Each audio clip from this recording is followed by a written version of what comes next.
اور وہ اللہ مجھے دیکھ رہا ہے، کوئی اور نہیں دیکھنا چاہیے، مجھے کسی کو نہیں دکھانا۔ اور کہا جاتا تھا کہ نیکی کر دریا میں ڈال، لیکن آج زمانہ کہتا ہے نیکی کر، فوٹو لے، سٹوری لگا، کیپشن لکھ اور فیس بک پہ ڈال۔ جس دعا پر آمین کہے اللہ کا پسندیدہ بندہ حضرت محمد صلی اللہ علیہ وسلم، کیا وہ پاسبل ہے کہ وہ دعا قبول نہیں ہوگی؟ پھر واللہ مجھے حیرت ہوتی ہے، چھوٹے چھوٹے ننھے 7-8 سال کے بچے روزے رکھتے ہیں، ضد کر دیا اپنے ماں باپ کو کہ مجھے روزے رکھنا ہے، کچھ نہیں کھاتے دن بھر۔ اور روزہ اللہ فرماتا ہے کہ روزہ میرے لیے ہے اور میں ہی اس کا بدلہ دوں گا۔ اللہ اکبر۔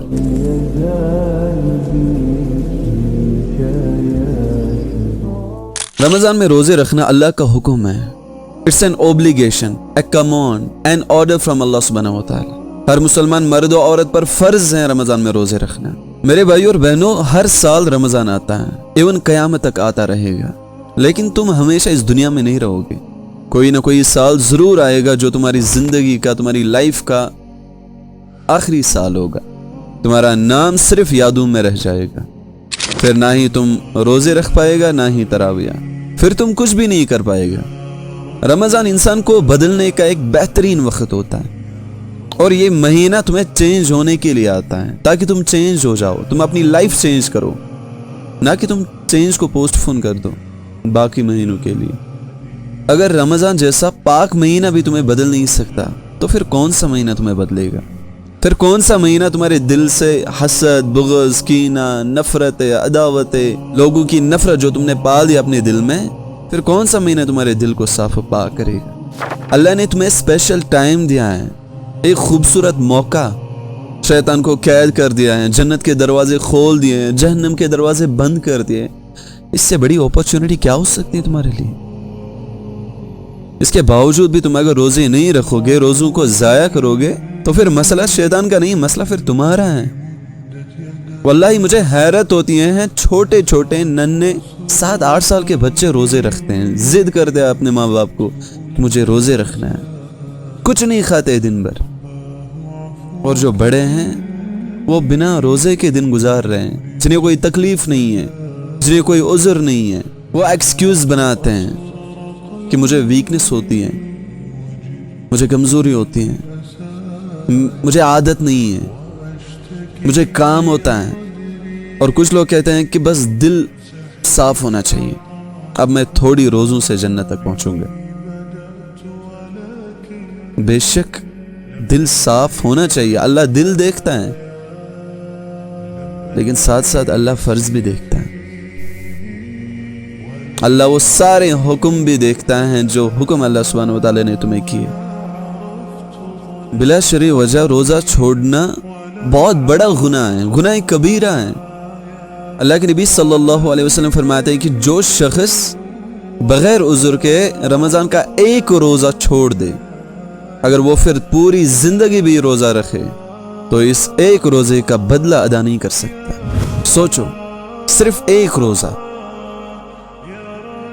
جو کسی بغیر عذر کے چھوڑ دے، اب جو پورا رمضان چھوڑ دیتا ہے اس کا کیا حال ہوگا؟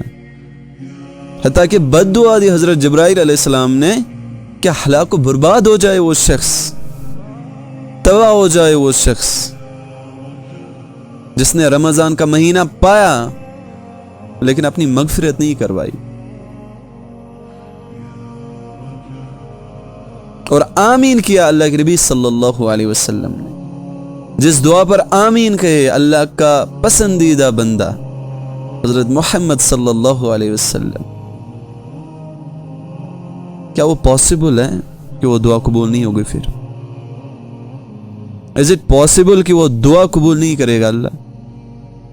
کتنا بد نصیب ہے وہ شخص، کتنا بے غیرت ہے وہ انسان جو اس رمضان میں بھی اللہ کے قریب نہ ہو سکا، جس نے اس رمضان میں بھی گناہ کرنا نہیں چھوڑ دیا، جو اس رمضان کو بھی قدر نہ کر سکے۔ افسوس ہے اس شخص پر۔ میرے بھائیو اور بہنوں، رمضان میں ہر نیک عمل کا اجر اللہ سبحانہ وتعالی نے بڑھا دیا ہے، 70 گنا بڑھا دیا ہے۔ ایک فرض 70 فرض کے برابر، ایک نفل ایک فرض کے برابر۔ پھر ایک تسبیح، ایک آنسو، ایک سجدہ، ایک چپکے سے کی ہوئی دعا، اللہ سب دیکھ رہا ہے اور بڑا اجر دے رہا ہے. اور روزہ، اللہ فرماتا ہے کہ روزہ میرے لیے ہے اور میں ہی اس کا بدلہ دوں گا. اللہ اکبر. جب اللہ سبحانہ و تعالیٰ خود ریوارڈ دے تو سوچو کتنا ہوگا. ایک اور چیز میں نے نوٹس کی معاشرے میں، وہ یہ کہ لوگ اکثر اس رمضان میں لوگوں کی مدد کرتے ہیں، چیریٹی کرتے ہیں، لیکن وہ فوراً سوشل میڈیا پر چڑھا دیتے ہیں. پہلے زمانے میں کیا ہوتا تھا کہ جب کوئی کسی کی مدد کرتا تو کسی کو خبر نہیں ہونے دیتا، کسی کو پتہ نہیں چلتا.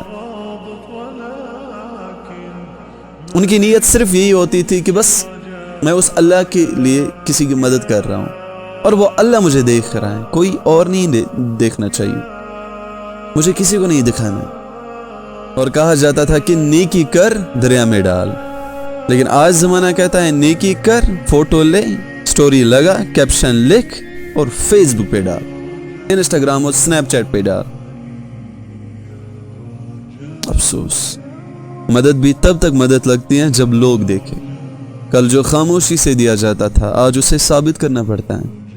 کل اس نیکی کو صرف اللہ جانتا تھا اور وہی کافی ہوتا تھا، لیکن آج دنیا نہ جانے تو لگتا ہے کہ میں نے کچھ کیا ہی نہیں. ہم نے نیکی کو عبادت سے نکال کر کانٹینٹ بنا دیا ہے، لائکس کو گواہ بنا دیا ہے اور شیئرز کو ثواب کا پیمانہ. لیکن کل آخرت میں وہ نیکی زیادہ باری ہوگی جو صرف اور صرف اس اللہ کو پتا ہوگی. وہ آنسو زیادہ قیمتی ہوگا جو صرف اس رب نے دیکھا ہوگا، نہ کہ دنیا کے لوگوں نے. اس لیے جتنی بھی نیکی آپ کرو اس رب کے خاطر کرو، یہ کہ وہ رب میری اس نیکی کو قبول فرما لے. اور اس رمضان کو ضائع مت ہونے دو. اس رمضان کو عام مہینوں جیسا مت سمجھو، اس کو صرف روٹین مت بناؤ. اس رمضان کو اپنی زندگی کا ٹرننگ پوائنٹ بناؤ، کیونکہ ہو سکتا ہے کہ یہ رمضان تمہاری زندگی کا آخری رمضان.